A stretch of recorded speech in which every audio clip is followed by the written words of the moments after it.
here are the steps to finding the length of a missing side of a triangle using sine, cosine, or tangent. First, decide whether you need to use sine, cosine, or tangent. If you have the opposite side and the hypotenuse, you'll use sine. If you have the adjacent side and the hypotenuse, you'll use cosine.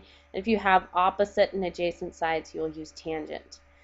Then you set up your equation. For example, if I needed to use tangent, I would write tangent, put my angle measure right there, equals opposite over adjacent, because that's what tangent is. If I had to use cosine, because of what I was given, I would put cosine, put the measure of the angle here, equals adjacent over hypotenuse, because that's what cosine ratio is. And then you take that equation and you solve for the missing variable. So let's take a look at an example and go through those steps. In this, we're asked, what is the length of BC? So first of all, where is BC? Here's BC. So the line from B to C, we want to know its length. I'm going to call it X just because that makes it easier for me to know what's missing, what am I trying to find. This line here, X. Then look at your triangle. Our first step was to decide, do we need to use sine, cosine, or tangent? To determine that, you say, okay, for the angle they gave me, here's the angle they gave me. It's this angle B here. What do I have? Do I have opposite, adjacent, hypotenuse? Well, notice here's my hypotenuse, and it's not being used at all. I don't know its length, and it's not my missing part I'm trying to find. The 8 over here is the side opposite of my angle. The X here is the side adjacent to my angle.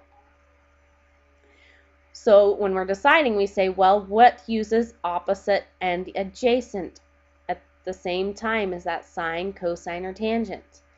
And if you look at your notes, you'll notice that the tangent of an angle is opposite over adjacent. So we will be using tangent because we have opposite and adjacent. We can't use sine or cosine because we don't know the hypotenuse and we're not looking for the hypotenuse. So it wouldn't do us any good. Okay, we have the information we need for tangent. So let's do that. We write down our equation. Tangent of the angle, what was the angle? 22 degrees. Equals the opposite side. The side opposite the angle was 8 over the adjacent side, which was our X. We want to solve this for X. This is another way you can do it. Well, notice the problem here is that X is in the bottom of the fraction. So to solve, the first thing we have to do is multiply by X to get it out of the bottom. And again, whatever you do on one side, you have to do on the other. Okay, so I have X times the tangent of 22 is equal to 8. Okay, this one's solved a little differently because notice my X was in the bottom. That's what caused this problem. Now you want to solve for X. It's times the tangent of 22, which really is just a number. So to get rid of multiplying by tangent 22, I divide by tangent 22, and I have to do the same thing on both sides. So I get that my X is whatever 8 divided by the tangent of 22 is. Well, I don't know tangent 22, so I'm going to take out my calculator, put 22, push the tangent button, and it's about 0.40402.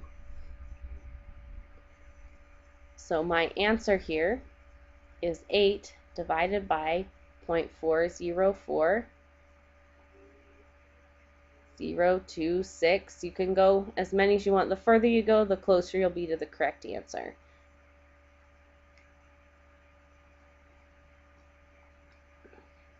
So I go ahead and calculate that. I'm going to use the calculator to find out what tangent 22 was, what the value is, and then I go ahead and do my division, and I will have my answer. I get 19.8 about.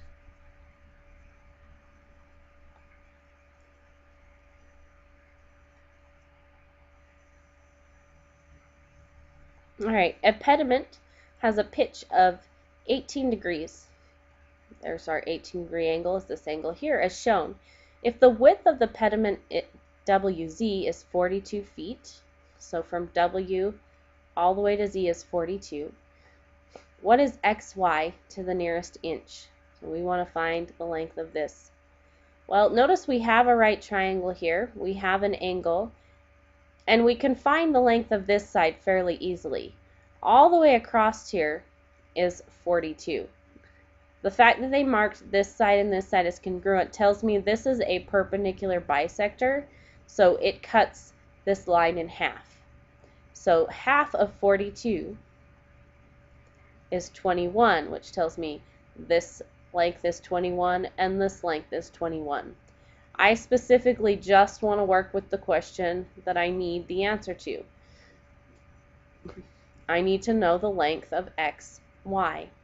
I again know this is 21. I just kind of popped my triangle out here. The angle here is 18 degrees. And this is what I want to find right here.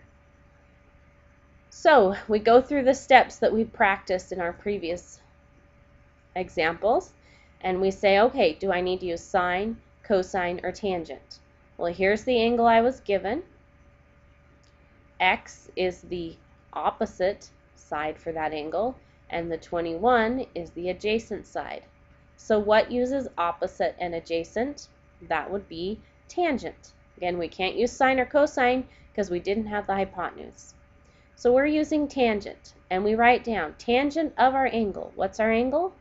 18 degrees equals the opposite leg, which was x, over the adjacent leg, which was 21.